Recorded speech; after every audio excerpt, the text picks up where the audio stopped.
Let this experience bring thee some peace of mind and inner harmony,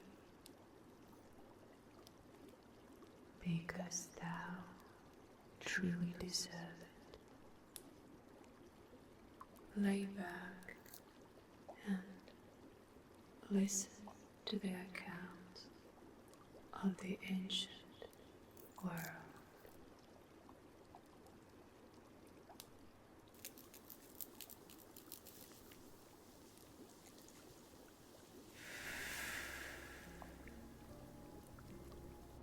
Apollo and Daphne. One day Cupid, the little god of love, sat on the bank of a river playing with his arrows. The arrows were very tiny. Some had points of gold and others had points of lead. None of them looked as if they could do much harm. That day Apollo, the great sun god, walked along the bank of the same river when returning from his fight with the serpent of darkness called the Phaeton. He had just used a great number of his wonderful golden arrows in killing this gigantic serpent. Feeling very proud of his victory over the Phaeton, he said, when he saw Cupid at his play, "Oh, what are such little arrows as these good for?" Cupid's feelings were very much hurt at this. He said nothing, but he took his little arrows and flew to the top of Mount Parnassus. There he sat down on the grass and took a laden pointed arrow from his quiver. Looking all about him for some mark for his arrow, he saw Daphne walking through a grove. Daphne was the daughter of Phineus, the river god. She was so beautiful that the sleeping flowers lifted their heads and burst into full bloom at her coming. Cupid shot the laden pointed arrow straight at Daphne's heart. Although it did her no other harm, this little blunt arrow made Daphne feel afraid, and without knowing what she was running away from, she began to run. Then Cupid, who was very naughty, took a golden pointed arrow from his quiver, and with this wounded Apollo. The golden pointed arrow had the power to make Apollo love the first thing he saw. This chanced to be Daphne, the river nymph, who came running by just then, with her golden hair floating out behind her. Apollo called to Daphne that there was nothing to fear. Then, as she would not stop running, he ran after her. The faster Apollo followed, the faster Daphne ran, and she grew more and more afraid all the time, for the little laden pointed arrow was sticking in her heart. She ran till she came to the bank of her father's river, and by this time she was so tired that she could run no farther. She called on her father for help. The river god heard, and before Apollo could overtake her, changed her into a tree. A beautiful tree with glossy evergreen leaves and blossoms as pink as Daphne's own cheeks. When Apollo came up with Daphne, There she stood on the bank of the river, not a nymph any longer, but a beautiful tree. Apollo was broken-hearted at first to see how he had lost Daphne. It was all the fault of the little golden-pointed arrow. Since this tree was all that was left of Daphne, Apollo loved the tree and said that it should be planted by the side of his temple. He made himself a crown from its evergreen leaves, which he always wore for Daphne's sake. This tree still grows in Greece, and it's called the laurel of Apollo. How Apollo got his lyre. Mercury was the child of Maia, the eldest of the Pleiades, and lived with his mother in a cave among the mountains. One day, when he was only just big enough to walk, he ran out of doors to play in the sunshine and saw a spotted turquoise shell lying in the grass. He laughed with pleasure at sight of the pretty thing and quickly carried it into the cave. Then he borrowed holes in the edge of the shell, fastened whole reeds inside, and with a piece of leather and strings made a lyre of it. This was the first lyre that was ever made, and most wonderful music lay hidden in it. That night, when his mother was asleep, Mercury crept slyly out of his cradle and went out into the moonlight. He ran to the pastures where Apollo's white cattle were sleeping and stole 50 of the finest heifers. Then he threw his baby shoes into the ocean and bound great limbs of tamarisk to his feet so that no one would be able to tell who had been walking in the soft sand. After this, he drove the cattle hither and thither in great glee for a while, and then took them down the mountain and shut them into the cave. But one would think, from the tracks left in the sand, that the cattle had been driven up instead of down the mountain. A peasant who was hoeing in his vineyard by the light of the full moon saw this wonderful baby pass by, driving the cattle, and could hardly believe his own eyes. No one else saw Mercury, and just at sunrise, the little mischief went home to his mother's cave, slipped in through the keyhole, and in a twinkling was in his cradle with his turquoise shell lyre held tightly in his arms, looking as if he had been sleeping there all night. Apollo soon missed his cattle. It happened that the man who had been hoeing the grapevines by moonlight was still working in the same field. When Apollo asked him whether he had seen anyone driving cattle over that road, the man described the baby that he had seen with the curious shoes and told him how he had driven the cattle backward and forward and up and down. By daylight, the road looked as if the wind had been playing half with the young evergreens. Their twigs were scattered here and there, and great branches seemed to have been broken off and blown about in the sand.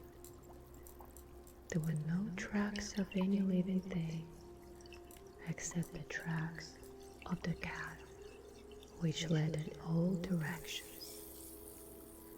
This was very confusing, but Apollo, knowing that no baby except his own baby brother could drive cattle, went straight to Minos' cave. There lay Mercury in his cradle, fast asleep. When Apollo accused him of stealing his white cattle, he sat up and rubbed his eyes and said innocently that he did not know what cattle were. He had just heard the word for the first time, but Apollo was angry and insisted that the baby should go with him to Jupiter to have the dispute settled. When the two brothers came before Jupiter's throne, Mercury kept on saying that he had never seen any cattle and did not know what they were.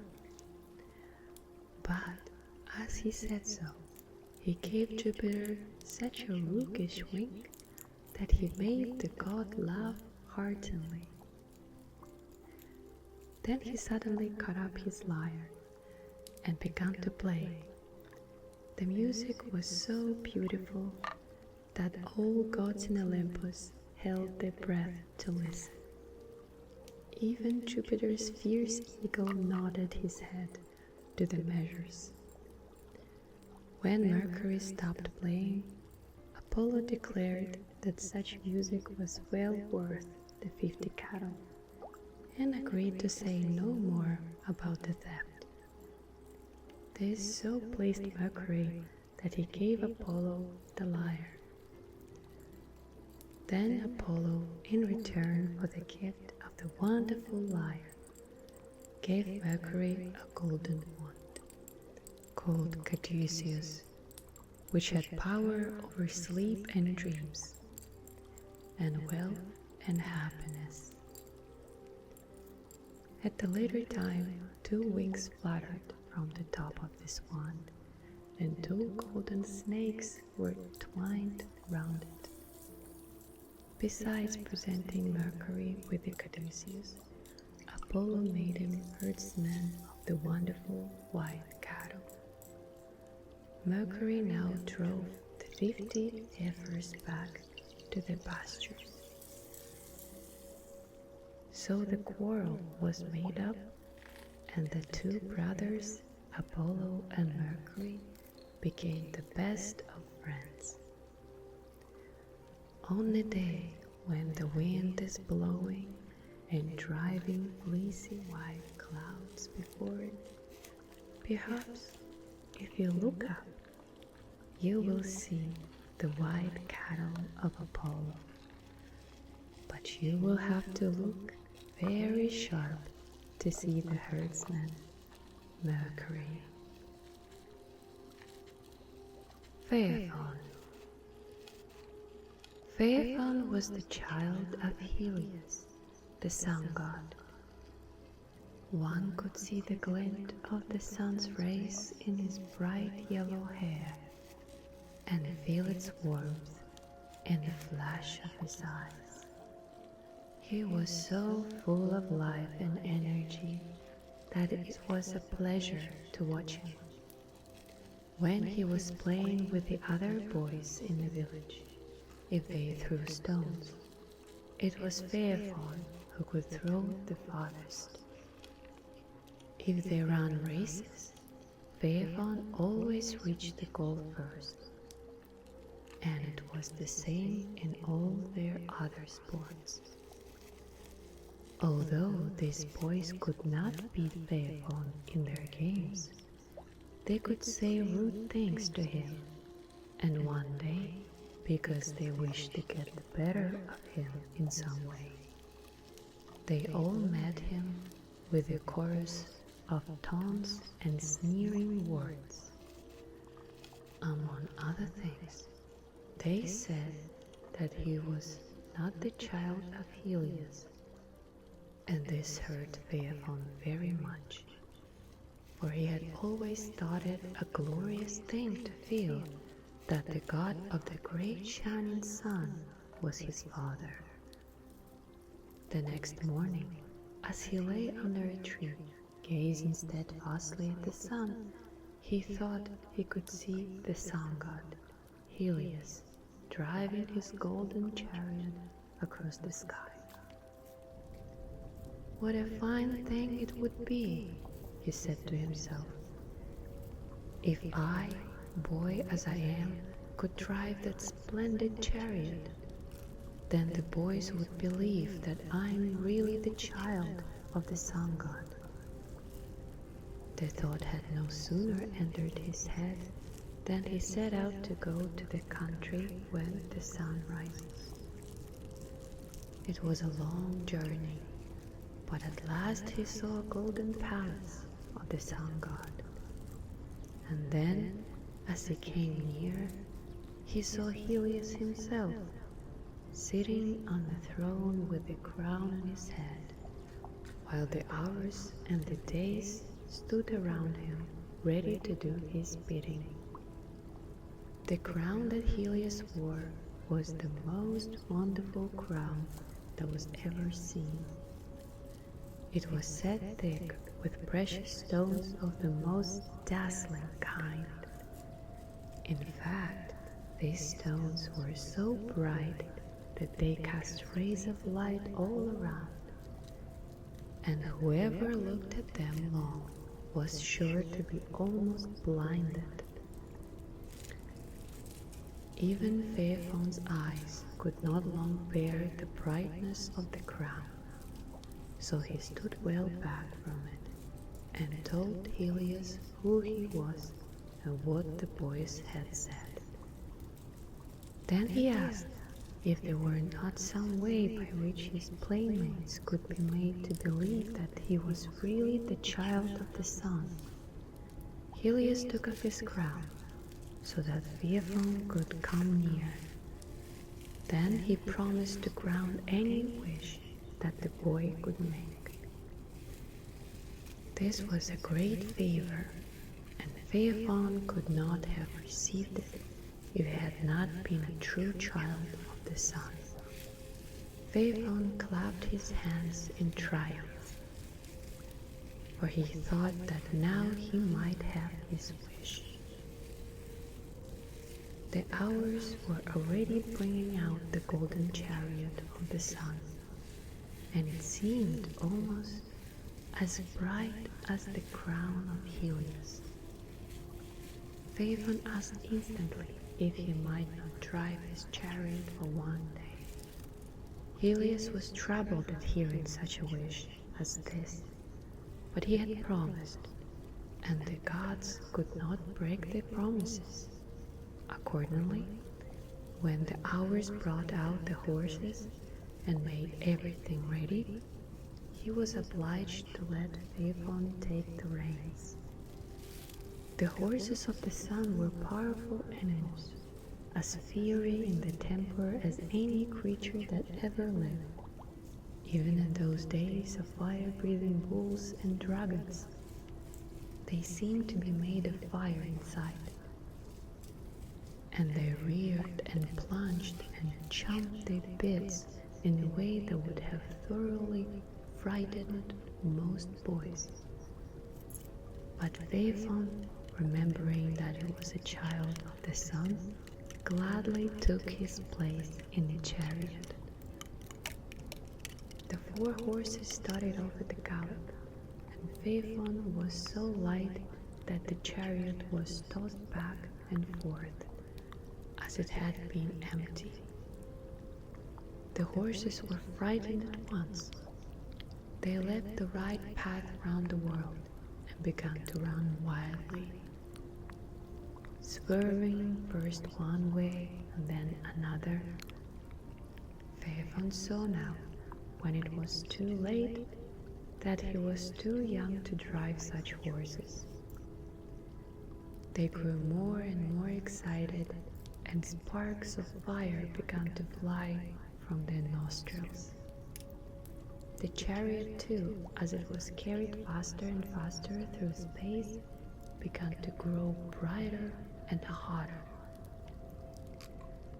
As the horses and chariot came close to the earth, mountain tops took fire and began to smoke.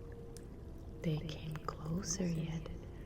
Rivers were dried up, and many, many miles of forest land and green meadows were scorched and became like a desert. In some countries too, the heat was so great that the people of those countries were turned to a dark color. It looked as if the whole world might be burned up. But this time Phaeton was terrified, indeed, for his own hair was on fire. But he did not know what to do. Jupiter, looking down from Mount Olympus, saw that the world was in great danger. Then suddenly came a terrible clap of thunder, and Phaeton fell from the chariot, down, straight down, like a falling star, into the broad river Eridanus. And so poor Phaeton, though a true child of the sun, failed in trying to drive his father's fiery chariot. Perhaps he would never have attempted so daring a deed, had it not been for the unkind taunts of his playfellows. There are some things which even the children of the sun cannot do. His sisters, the Heliads, wept for him on the banks of the Eridanus, till at last they were changed into large trees, and their tears, continuing to fall into the water from the branches of the trees, became drops of clear amber. The Seven Sisters. Among the nymphs of Diana's train were 7 sisters, the daughters of Atlas. On moonlight nights, these sisters used to dance in the forest glades, and one night Orion, the hunter, saw them dimly through the trees. They looked like a flock of beautiful wild birds, and the sight made the hunter's heart beat loud and fast.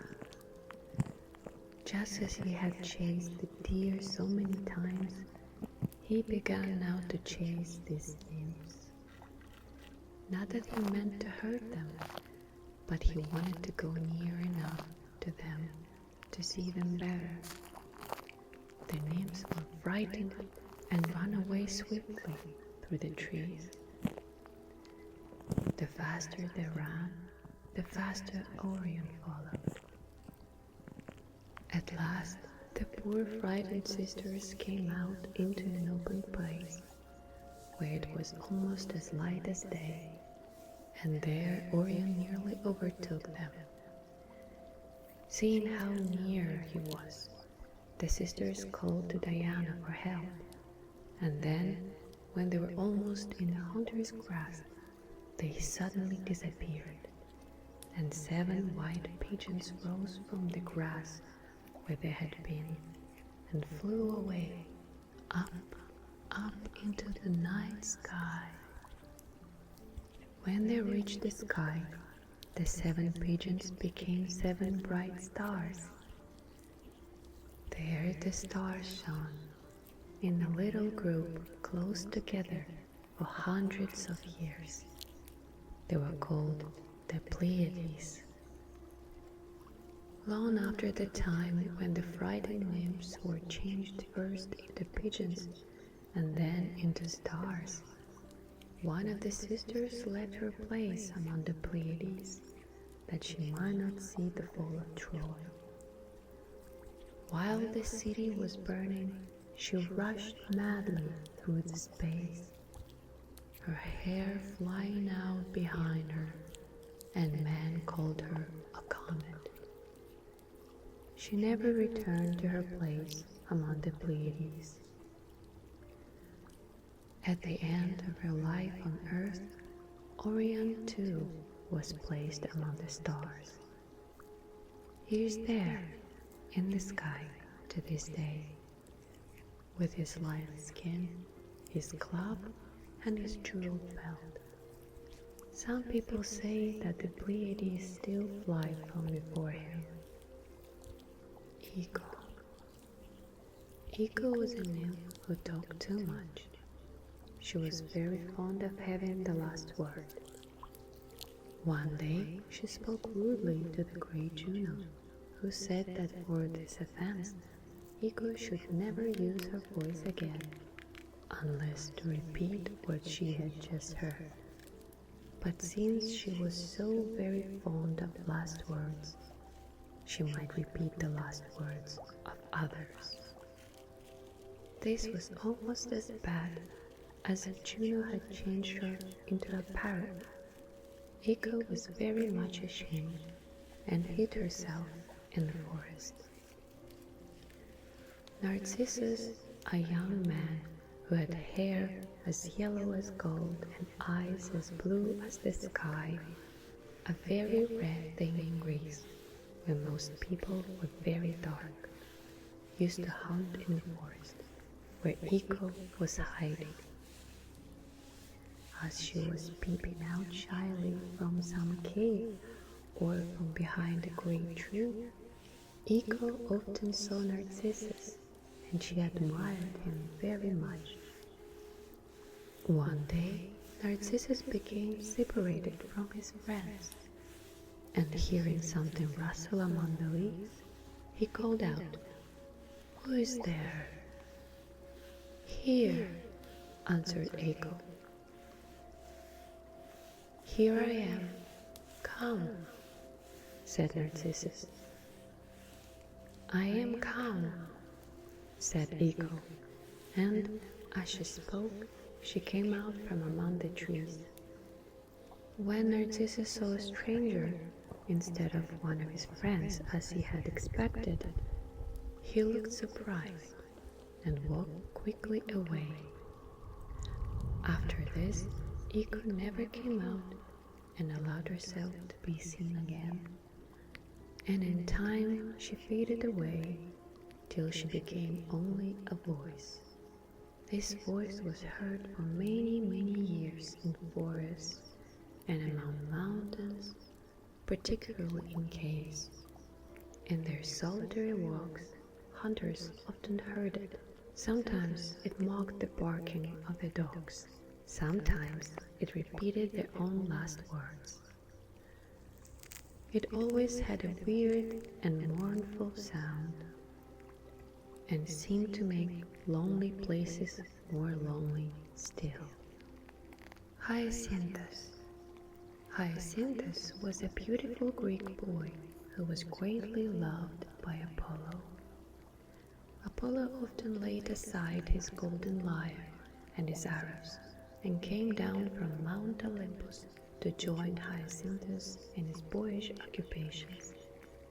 The two were often busy all day long, following the hunting dogs over the mountains, or setting fish nets in the river, or playing at various games. Their favorite exercise was the throwing of the discus.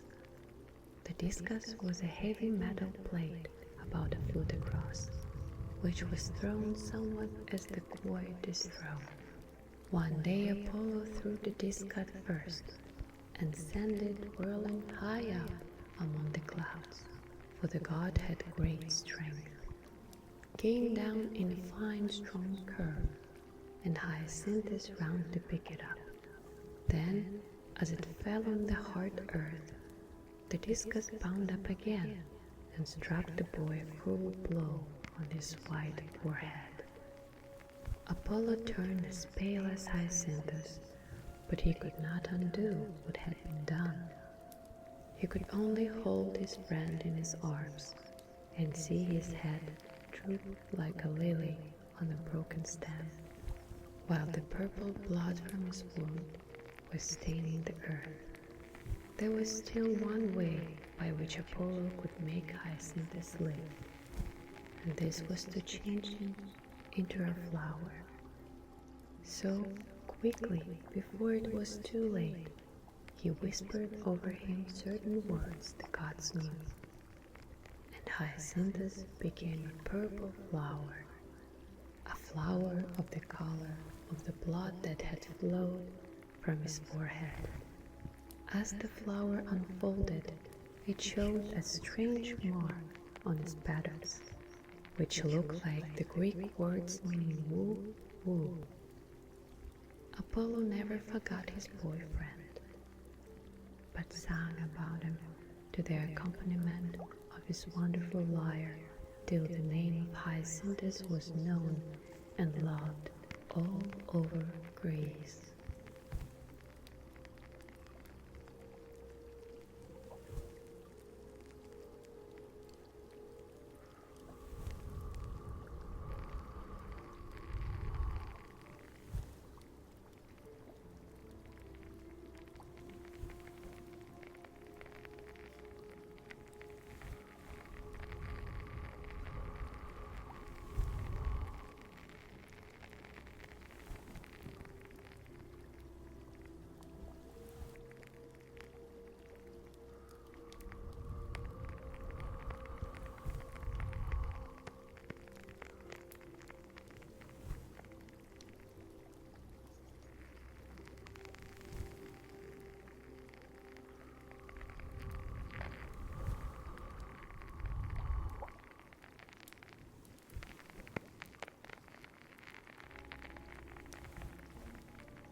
This video. Drop a like, comment, and subscribe for more sweet dreams. See you next time.